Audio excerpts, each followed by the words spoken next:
The memory of that precise moment lingers vividly in my mind. The late spring evening lingered, the sky clinging to the fading light, hesitant to bid farewell to the day. My husband extended an invitation to his business partner, Daniel, for an evening meal. Their recent acquisition of a new client ignited an atmosphere alive with the effervescence of champagne and the sound of joyous laughter. For years I had been acquainted with Daniel naturally. He and my husband forged their company from the very beginning, enduring countless late nights, engaging in numerous strategy meetings, and sharing more than a few bottles of whiskey in our dining room. He felt like one of us. Yet it was that night when I began to see him in a new light. As I was tidying up the plates from the table, he suddenly emerged in the kitchen doorway. I was unaware of his arrival. I simply sensed his presence. "You look beautiful tonight," he remarked, his tone so nonchalant that it nearly slipped by unnoticed. Nearly there. I stood still, plate clutched tightly in my grasp. My husband sat just beyond the threshold, absorbed in the glow of his phone as he scrolled through a cascade of emails. The word lingered in the space between us, heavy and elusive like a wisp of smoke. Exquisite. Daniel had never uttered words like that to me before. Throughout the years filled with courteous smiles, formal handshakes, and the rare exchange of light conversation about holiday adventures, not once did it occur. I wished to dismiss it lightly, to chuckle and remark, "Oh, you must have indulged in too much champagne." Yet I remained rooted in place, scanning his expression for any trace of irony. There was none. As I remained silent, he carefully lifted the plate from my grasp and placed it on the counter. His fingers grazed against mine, lingering just enough for me to sense the intentional heaviness of the moment. "I appreciate the dinner," he said, his tone gentler this time. His gaze remained fixed on me. I offered a nod, conjuring a smile that resembled fragile porcelain on the verge of shattering. In that moment my husband's voice echoed from the living room, shattering the enchantment that had enveloped me. That evening as I lay in bed next to my husband, the sound echoed in my mind, relentless and unyielding. Exquisite. It was utterly absurd, I reminded myself. At the age of 43, I found myself in a marriage that had spanned nearly 20 years, navigating the complexities of life as the mother of two teenagers who seemed to regard me primarily as their personal chauffeur. It had been years since someone had called me beautiful, not in a manner that felt forced, unwarranted, or unfiltered. It was something my husband often remarked.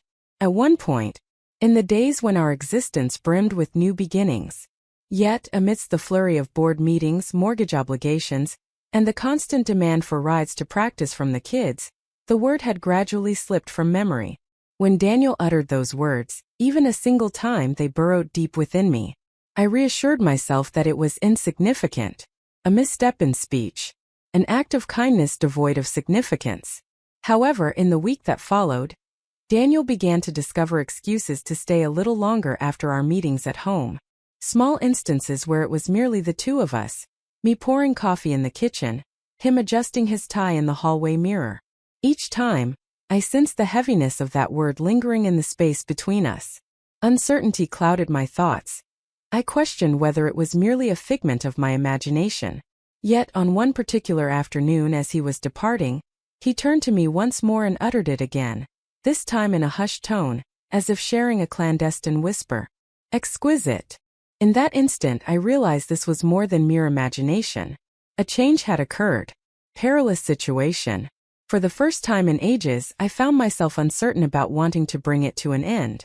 Following that second moment, when Daniel breathed the word beautiful, as if it were a secret meant solely for my ears, I found it impossible to see him in the same light. I made an effort. I reminded myself to maintain my poise, to recall my identity.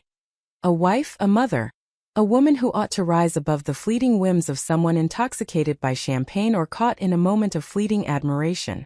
Yet words possess a perilous nature. Once uttered, they cannot be taken back. Daniel's word, beautiful, hung in the air of every room we occupied, weaving through the quiet, a gentle reminder of something I had told myself I could live without, the desire to be wanted. The ensuing weeks unfolded in a haze of fleeting looks and meticulously cherished instances. My husband frequently toiled into the night, his focus bound to contracts and clients, while Daniel consistently appeared to fill the void left behind, submitting the necessary paperwork. lingering after meetings. He offered to help me carry trays from the dining room into the kitchen, a gesture he had never made before. As the sun dipped below the horizon, casting a warm glow through the kitchen, Daniel stood in the doorway, his presence a quiet anchor while I busied myself with the counters, the remnants of a long meeting still hanging in the air. My husband was upstairs, engaged in a call. Only the two of us remained. "You have a way of looking after everyone," he remarked softly, his tone imbued with warmth and assurance. "Have you ever allowed someone to look after you?" I chuckled, yet it shattered, fragile and anxious. Such is life, wouldn't you agree? As the years pass, the anticipation begins to fade. He advanced with measured intent. Insufficient to reach me. Yet it was sufficient for me to sense it. That must continue. This isn't meant for you. I clenched the rag with increasing intensity, my knuckles turning pale. "Daniel." I intended it as a caution, yet it escaped my lips as if it were a desperate request. He offered a faint smile before taking his leave for the night, and I was left quaking in a kitchen that suddenly seemed too confined, too warm, too vibrant. The following morning, I discovered that I was adorning myself in a manner that felt unfamiliar, yet I hadn't even noticed the change. A blouse that fell just a touch lower. A hint of lipstick I hadn't cared to apply in ages. Initially, I convinced myself it was solely for my own sake, that I yearned to experience joy once more, to truly feel vibrant within my own being. Yet, beneath the surface, I was aware of the true recipient. As Daniel caught sight of me that afternoon, his eyes momentarily sparkled, a fleeting glimmer. It was brief enough that my husband remained oblivious, yet sufficiently prolonged for me to realize I wasn't merely conjuring it in my mind. And then the dinner party arrived. A dozen of my husband's colleagues, along with their spouses, gathered in our home. The sound of laughter mingles with the clinking of wine glasses, while the hum of conversation ebbs and flows like the tide. I glided through the space, embodying the character I had mastered. The refined spouse, the welcoming entertainer, the lady whose smile concealed the tension lurking beneath. As I bent slightly to fill Daniel's glass with wine, he glanced up at me and murmured softly, "Tonight you radiate." It was a whisper, barely audible to anyone beyond the immediate vicinity. Yet it was sufficient to cause me to falter, almost causing the wine to spill. As the evening wore on and the majority of guests had departed, I found myself solitary in the pantry, struggling to catch my breath. The wine swirled in my mind, intertwining with the echoes of his words. As I swung the door open to venture outside, he stood there, patiently awaiting my arrival. In that fleeting instant, we remained perfectly still. The stillness of the house enveloped everything, save for the faint whispers echoing from down the corridor. He leaned closer, tucking a loose strand of hair behind my ear, his fingers whispering against my skin. The caress was delicate, ephemeral, yet it coursed a tremor through every fiber of my being. "Daniel," I murmured, my voice trembling. "This is not how it should be." "I understand," he murmured gently. "Yet, it does not deter me." That night, I found myself lying awake beside my husband, my heart racing with such intensity that I feared it might rouse him from his slumber. I gazed at the ceiling, revisiting each instant, the phrases, the looks, that one fleeting touch. I realized I was poised on the brink of an irreversible moment. For the first time in years, the idea of falling no longer filled me with dread. It filled me with excitement. In the following week, I made an effort to steer clear of him. I believed that by maintaining my distance, by immersing myself in chores, work, and family dinners, perhaps the recollection of his hand grazing my skin would eventually diminish. Perhaps the resonance of his voice softly uttering "beautiful" would at last fade into silence.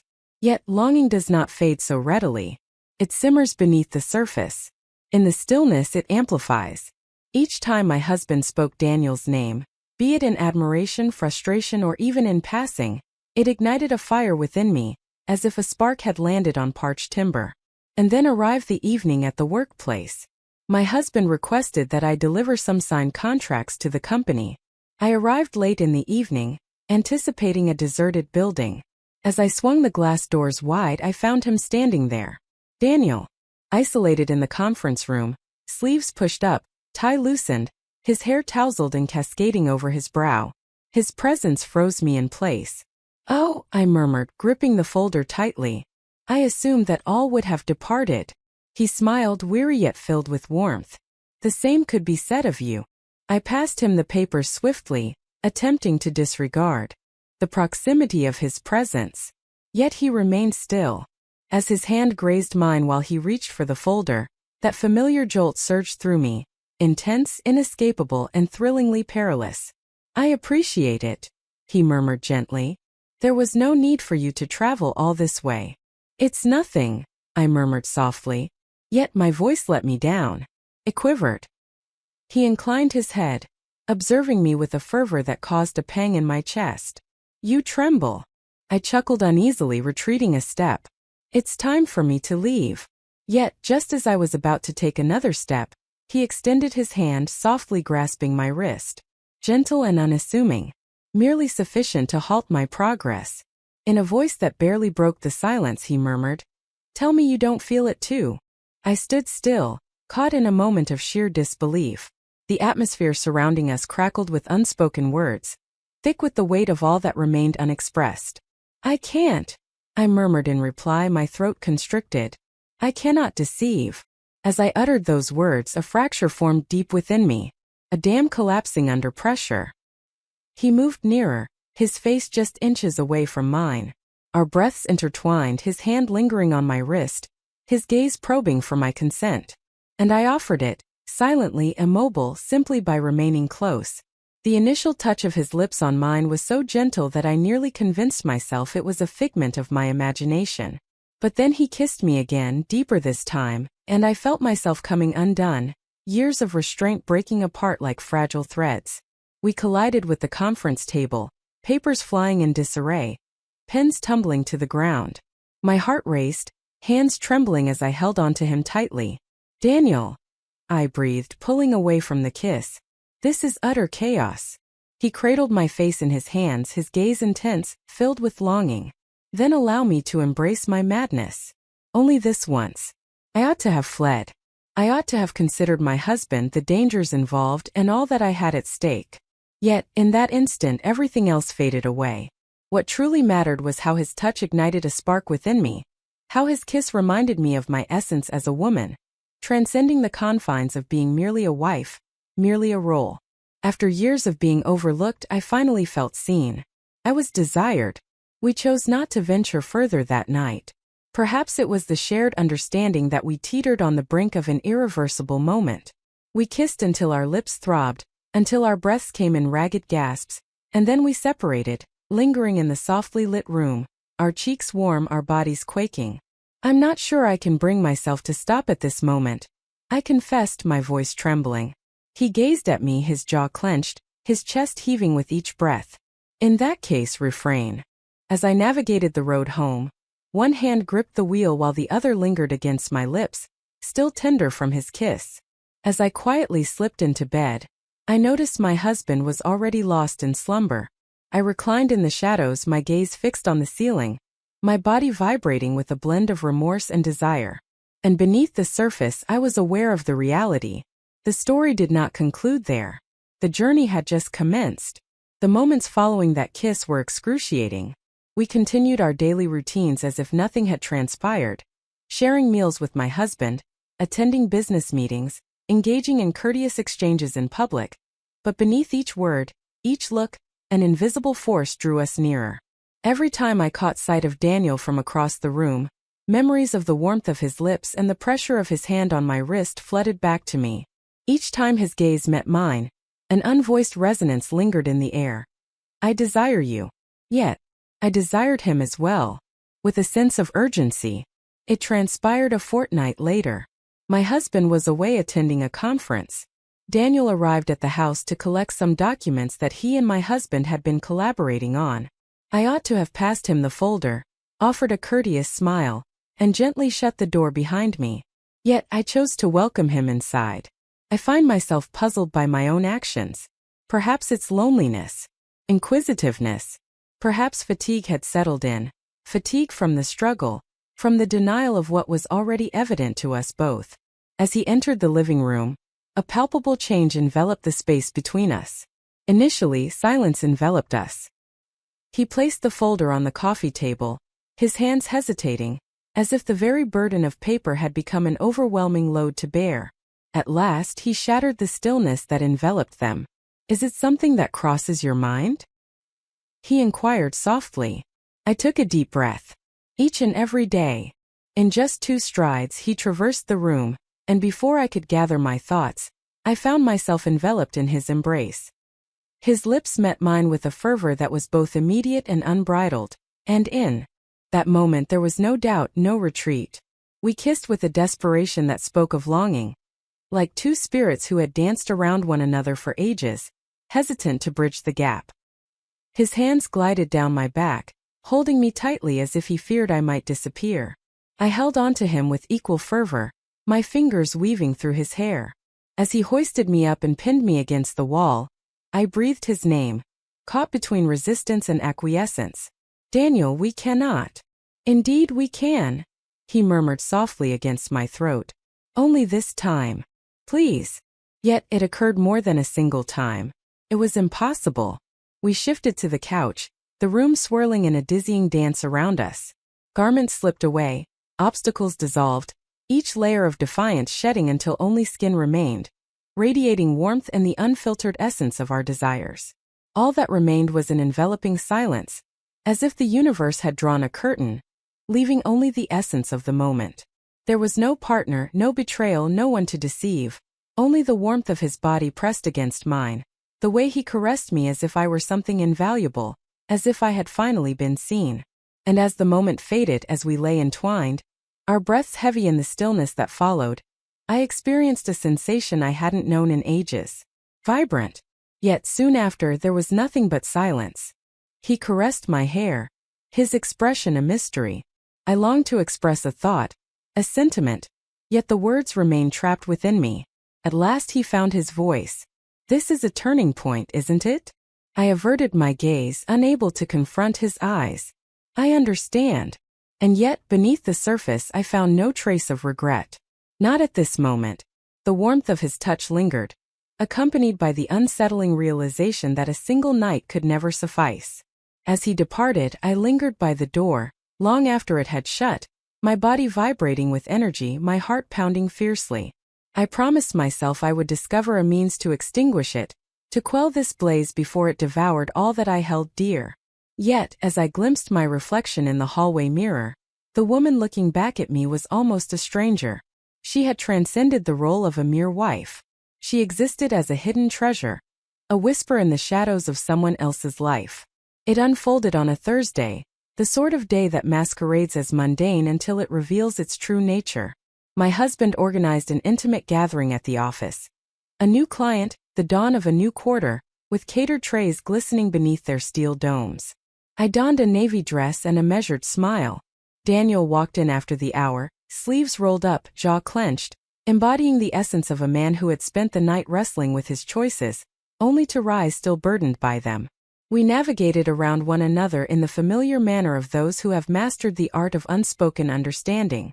My husband brought his hands together to capture everyone's focus, lifted a glass high, and delivered a brief yet poignant speech on the themes of resilience and loyalty. He expressed his gratitude to Daniel specifically. He referred to him as brother. The crowd erupted in applause. Then, almost nonchalantly, he remarked, "And as we embark on this next chapter, we're introducing a new equity partner. Daniel will be transitioning out over the next 30 days. It's amicable. We've planned it for some time." The room went loud around the edges. Congratulations, questions, a rising tide of corporate politeness. I couldn't hear any of it. I was already looking at Daniel. He didn't look back. When the noise thinned, I slipped into the corridor. He was there by the exit staring at nothing. "How long have you known?" I asked. He didn't pretend not to understand. He exhaled like it hurt. "Since Monday." "Since Monday?" My voice cracked. "And you didn't tell me?" "I'm informing you at this moment." A chill settled deep within me. "He is aware." Daniel gave a single nod. "He arrived at my office." He exuded a sense of tranquility. That was the most dreadful moment. "In what way?" I inquired, although the manner of it was of little consequence. "Fragments," he remarked. The cleaners of the conference room stumbled upon a disarrayed collection of contracts. A receptionist noted that you had delivered them later than expected. A notification has been triggered by the hallway camera. He withheld the footage from me. There was no necessity for him to do so. He had reached his limit context. I was curious to know whether he refuted it. If he stood up for me. If he uttered my name as if it were a protective barrier. Pardon me, could you repeat that? The truth. At last, his gaze locked onto mine. I will be honest with him regarding you. The corridor absorbed the echoes of laughter drifting from the adjacent room. The door to the outside emitted a soft click with every person who passed through its threshold. What does he want to know? I said. Nothing for the public eye, Daniel replied. An acquisition. Non-disparagement. No contact. He raised the folder he held in his hand. Documentation that renders everything vanishing. And you consented. His jaw clenched. It was this choice or watch everything we created crumble into fragments.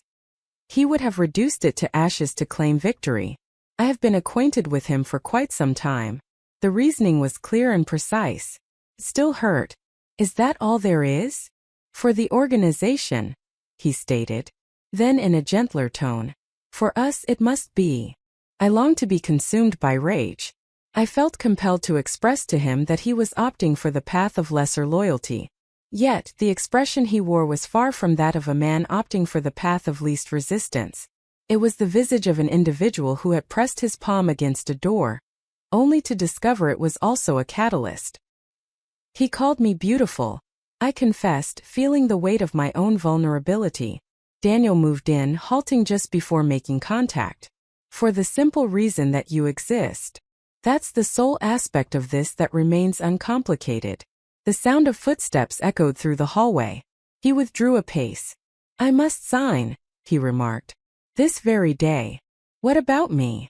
I inquired, though the response was already clear to me. You don't need to sign anything to be erased, he said, and in a more compassionate world, it would have been an act of cruelty. In this instance it was compassion. He exited via the side door. I remained in that spot until the atmosphere recalled its ability to stir. That night my husband remained silent. Not inside the vehicle. Currently away from home.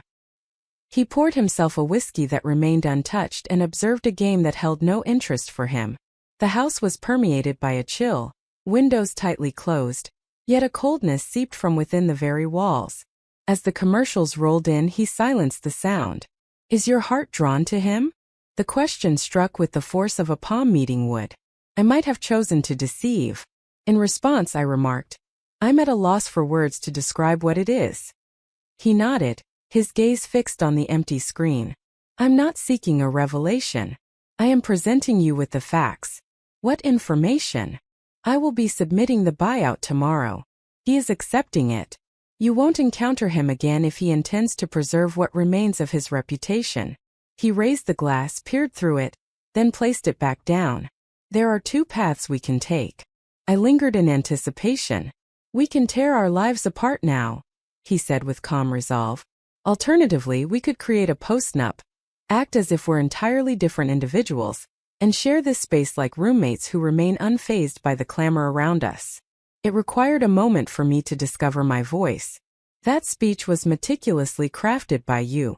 I had time, he remarked. Do you really believe I was oblivious to your absence? I observed.